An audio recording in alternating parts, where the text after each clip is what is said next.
Welcome to Megan's Food Tube. Hey! Alrighty then, today we're going to be making cinnamon pancakes.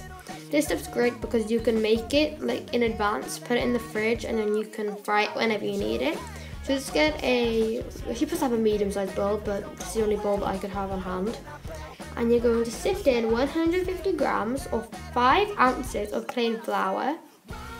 You don't have to sift it in, but I just wanted to sift it in just to make sure there was not going to be any big clumps of disgustingness into pancakes, because nobody wants disgustingness. They want light and lovely and tasty pancakes. Now we're going to add half a teaspoon of ground cinnamon.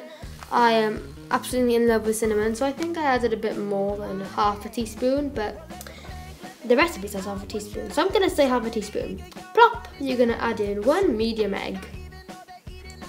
Lovely jubbly. And then you're also going to add 300 mils or half a pint of skimmed milk. Yum, yum, yum, yum, yum, yum, yum. Now, you can just whisk it normally, but I'm using an electric whisker because I'm pretty lazy and also half the mixing time in half. So, yeah, pretty cool. Now I found that halfway through the mixing process, I needed to, go around the edge of the bowl just to make sure there was no big lumps in it, because you don't want lumps in your pancakes, as I've said before. So just doing this will just help, and you also use all of the quantity. Then you don't have to waste any of it, which is pretty nice. Now I think that's pretty neat. It looks really cute. I know it looks really cute. It looks like, I don't know, it just looks really creamy. It's the consistency of cream, and that's how big the bowl was. And you can transfer it into a measuring jug, and altogether it measures 3/4 of a pint, and that's all of it, every little bit. So 3/4 of a pint. Now I only put it in this because I wanted to transfer it in my fridge. You don't have to put it in a fridge, as long as you let it stand before you fry it for 20 minutes. You want to let it stand before you fry for 20 minutes, but I like to keep it in the fridge just to make sure. Okay. Alright, so now what you need to do is you need to put the pan onto the heat, and before you add any oil, you want to make sure the frying pan is pretty hot. So when it's pretty hot, you're going to add 1 teaspoon of oil, and you're going to tilt it so it goes all over the surface of the pan.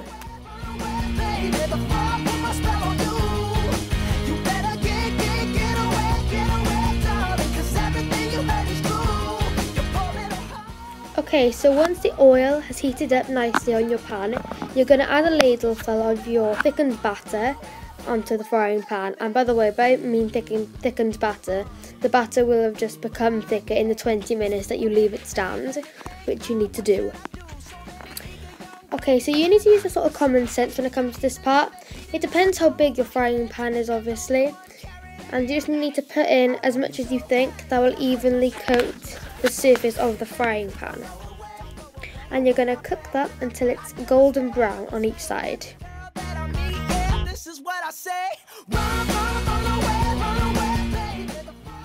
As you can see, because it's been cooking, the sides, the top that you can see, I haven't even cooked yet, but it's already golden brown.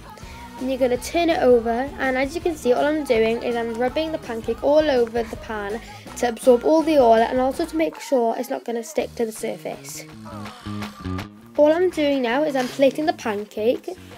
I put it on quite a small sized plate, depending on how many pancakes you're putting on one plate. Now I've decided to quarter it for the presentation, and it also makes it easier to eat as well. And for some taste, I'm just going to add a little bit of sugar, just normal sugar. And it also gives it quite a nice look as well, if you just sprinkle it lightly. And what I'm going to do now is I'm going to add a little bit of natural yogurt onto the pancake. It gives it a lovely creaminess, and it also tastes great with the cinnamon and the sweetness of the pancake, which is lovely.